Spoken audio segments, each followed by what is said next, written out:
ഉസ്ബെക്കിസ്ഥാനെ Portugal എതിരില്ലാത്ത 5 ഗോളിനാണ് തകർത്തു വിട്ടത്. ഇംഗ്ലണ്ട് ഘാന മത്സരം ഗോൾ രഹിത സമനിലയിൽ കലാശിക്കുകയും ചെയ്തു. പാനമയെ തോൽപ്പിച്ച് ക്രൊയേഷ്യ നോക്കൌട്ട് സാധ്യത സജീവമാക്കി.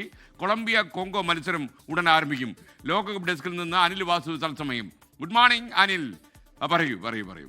Good morning S K. അത് തന്നെയാണ് ഇന്നത്തെ പ്രധാന ഹെഡ്ലൈൻ. ക്രിസ്ത്യാനോ റൊണാൾഡോയുടെ കംബാക്ക്. ക്രിസ്ത്യാനോ റൊണാൾഡോ ഇരട്ട ഗോളുമായി ലോകകപ്പിലേക്ക് തിരിച്ചു വന്നതാണ്. അദ്ദേഹത്തിന്റെ ഒപ്പം തന്നെ ചേർത്ത് നിർത്താവുന്ന ലിയോണൽ മെസ്സി 5 ഗോൾ അടിച്ച് മുന്നേറുകയാണ്. കിലിയൻ എംബാപ്പയും ഹാലൻഡും ലെമിൻ യമാലും എല്ലാം എണ്ണിക്കുമ്പോൾ എങ്ങനെ ക്രിസ്ത്യാനോ റൊണാൾഡോയ്ക്ക് മാറി നിൽക്കാൻ സാധിക്കും? ലോക ഫുട്ബോൾ ചരിത്രത്തിലെ എക്കാലത്തെയും മികച്ച ഗോൾ വേട്ടക്കാരൻ അങ്ങനെ ഇരട്ട ഗോളോടുകൂടി വലിയ കംബാക്കാണ് നടത്തിയത്. ഉസ്ബെക്കിസ്ഥാനെതിരെ 2 ഗോൾ, അതിൻ്റെ ഒരു മികവിൽ പോർച്ചുഗൽ എതിരില്ലാത്ത 5 ഗോളിനാണ് ജയിച്ചു കയറിയത്. ആദ്യ മത്സരത്തിൽ കോങ്കോയ്ക്കെതിരായ സമനില ആ ടീമിന് വലിയ വിമർശനമാണ് നേടിത്തന്നത്. ഒപ്പം തന്നെ ക്രിസ്ത്യാനോ റൊണാൾഡോയുടെ പ്രകടനവും വലിയ നിരാശപ്പെടുത്തുന്നതായിരുന്നു. അദ്ദേഹത്തിന് വലിയ കാര്യമായി ഒന്നും ചെയ്യാൻ സാധിച്ചില്ല. അദ്ദേഹത്തിൻ്റെ കരിയർ അവസാനിച്ചു എന്ന തരത്തിൽ പോലും ആളുകൾ ഒരു ചരമഗീതം എഴുതി എന്ന് തന്നെ നമുക്ക് പറയേണ്ടിയിരിക്കുന്നു. പക്ഷേ ക്രിസ്ത്യാനോയാണ് അദ്ദേഹം തിരിച്ചു വന്നേ തീരൂ, ഇല്ലെങ്കിൽ തിരിച്ചു വന്നിരിക്കും എന്നത് തന്നെയാണ് നമ്മൾ ഇന്നലെ കളിക്കളത്തിൽ കണ്ടത്. അതിഗംഭീരമായ മത്സരമായിരുന്നു പോർച്ചുഗലിൻ്റെ ഭാഗത്തു നിന്നുണ്ടായിരുന്നു. ഒരുപക്ഷെ 4 ഗോളിൽ ഒതുങ്ങിപ്പോയതിൽ മാത്രമായിരിക്കും ആരാധകർക്ക് നിരാശ.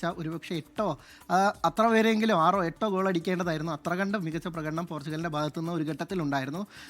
ക്രിസ്ത്യാനോ 2 ഗോൾ നേടി. ഒപ്പം തന്നെ ന്യൂനോ മെൻഡസിൻ്റെ ഒരു ഗോളും റാഫേലിയോയുടെ ഒരു ഗോളും, ഒപ്പം തന്നെ ഒരു സെൽഫ് ഗോൾ കൂടി വന്നതോടുകൂടിയാണ് ഈ 5-0 മികച്ച ജയം സ്വന്തമാക്കിയത്. ഇനി മറ്റു മത്സരങ്ങളിലേക്ക് കടക്കുകയാണെങ്കിൽ ആദ്യ മത്സരത്തിൽ തകർപ്പൻ ജയം നേടിയ ഇംഗ്ലണ്ടിന് പക്ഷേ നിരാശപ്പെടുത്തുന്ന പ്രകടനമാണ് ഉണ്ടായത്. അവർ ഗോൾ രഹിത സമനിലയിലാണ് ഘാനയ്ക്കെതിരെ കുടുങ്ങിപ്പോയത്. ഈ മത്സരം കൂടി ജയിച്ചിരുന്നെങ്കിൽ നോക്കൌട്ട് അവർക്ക് ഉറപ്പിക്കുമായിരുന്നു. അതിന് സാധിച്ചിട്ടില്ല. അതേസമയം ക്രൊയേഷ്യ ആദ്യ മത്സരത്തിൽ ഇംഗ്ലണ്ടിനോട് തോറ്റ ക്രൊയേഷ്യ ആവട്ടെ പാനമയെ എതിരില്ലാത്ത 1 ഗോളിന് തോൽപ്പിച്ച് ആൻറ്റെ ബുഡിമർ നേടിയ ഒറ്റ ഗോളിൽ തോൽപ്പിച്ചാണ് ക്രൊയേഷ്യ അവരുടെ നോക്കൌട്ട് സാധ്യതകൾ സജീവമാക്കിയത്. ഇപ്പോൾ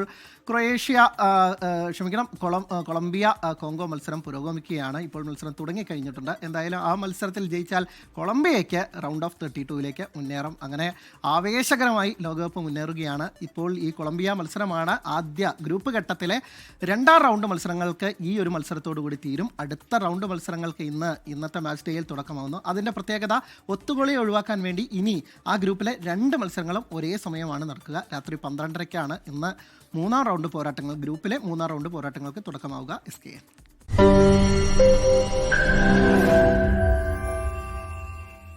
ലോകത്തെവിടെയായാലും ഏത് സമയത്തും 24 വാർത്തകളും ഓഗ്മെന്റഡ് റിയാലിറ്റി പാക്കേജുകളും എക്സ്പ്ലെയിനറുകളും വിശദമായി കാണാൻ ഞങ്ങളുടെ യൂട്യൂബ് ചാനൽ നിങ്ങൾക്ക് സബ്സ്ക്രൈബ് ചെയ്യാം.